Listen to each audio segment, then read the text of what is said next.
In this video, I'm going to show you how to fix volume icon missing from Taskbar on Windows 10 PC.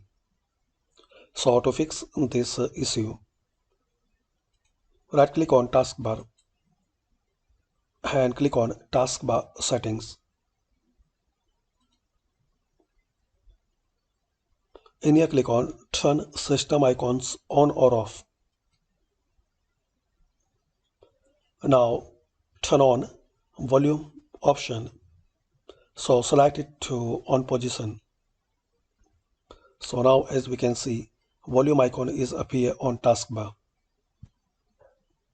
So very quick method, just right click on taskbar, then click on taskbar settings and click on turn system icons on or off.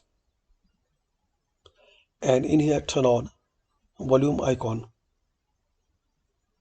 And if it's not work, so click on this back arrow and click on select which icons appear on taskbar. And in here in the volume, turn on. That's it. Hopefully you like this video. By this quick method, we can know how to fix volume icon missing on taskbar in Windows 10 PC. Thanks for watching.